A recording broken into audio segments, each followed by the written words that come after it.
What's up, beautiful teachers? Welcome to this video where we're going to be talking about 3 different numbers that I think all music teachers should be tracking. Number 1 is what I call profit per hour. This is also known as effective hourly rate. To figure out this number, you need to know, first of all, how much you're making. So how much are you literally bringing in to your studio? You can do this for a month or for a whole year if you want to get a really accurate figure. So how much are you making? And then how much are you spending, your expenses, not your taxes, just the things you're actually spending for your studio. You take one away from the other to get your profit. Okay, easy so far. Now you need to know how many hours you work. No, not how many hours do you teach. That would be easy.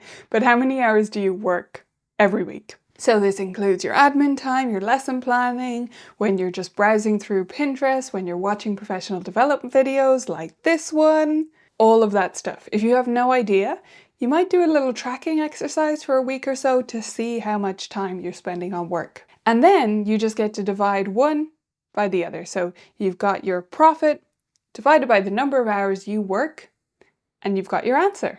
Amazing! Now the answer may not be so amazing. A lot of teachers do this and realize, hey, I'm making minimum wage or less.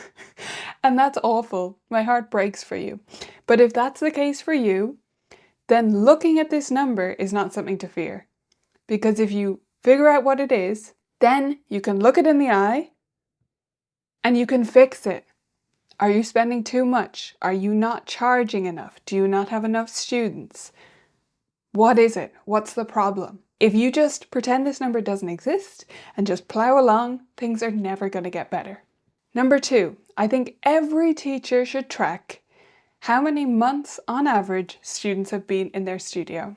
This is kind of a different way to track retention, but I prefer this to a retention rate or even a churn rate for small businesses like ours that have long-term clients. At least hopefully we do. I prefer just a number of how many months has each student been in your studio, 24, 36, whatever it is, and then what's the average of all of those. This is really easy to track if you use a spreadsheet to manage your studio. You can just put in the start date for each student in one column when they start, and then the next column over is a formula to say from that date to now, how many months is that? You can look up how to do this, or if you're a member of Vibrant Music Teaching, you can use the spreadsheet template, which is in our course, Metrics for Music Studios. So when you have that average, be very careful that it's not only for your current students. When a student quits your studio, you need to have a separate tab in your spreadsheet or some other way of tracking so that you move them to an inactive tab, is what I call it. And then their number of months in the studio freezes, but you're averaging across both of those, your current students and your inactive. Because if you only average your current students, obviously that result is going to be pretty good. You want the average across your quitters and your stickers so that you can see how many months have they actually been there, and you can know for yourself just by instinct at a glance whether that's good or not so good. It also allows you for each individual student who quits and who sticks to see, are there any commonalities there? Did all the students that quit have a keyboard at home rather than a piano? Did they have parents who didn't study music? What's the commonality, and how can I then fix that going forward? Number 3, last one, is percentage of capacity. For this, you need to know how many students is full for you.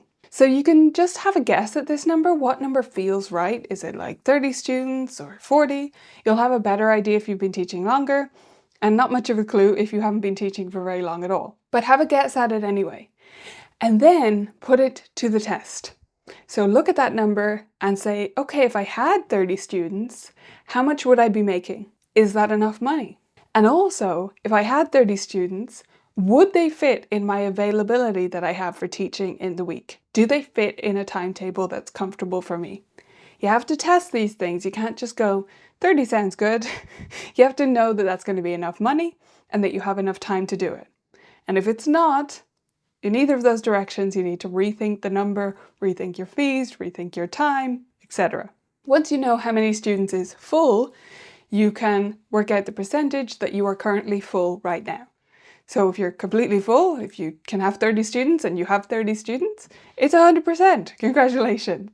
But this just gives you a gauge of how full you are, and knowing that number of your ideal number of students is really important because so many teachers just fill their studio as much as possible until they're too full. You need to have a point at which you'll stop and say, hey, is this enough? This number I set before, does it feel like enough? If it doesn't feel like enough, and I thought it would, why doesn't it? If it feels too full, what can I do to fix the situation? So those are your 3 metrics I think all music studios should track. If you've got a little bit more time for professional development right now, I suggest you watch this video next about the best way to get better at anything.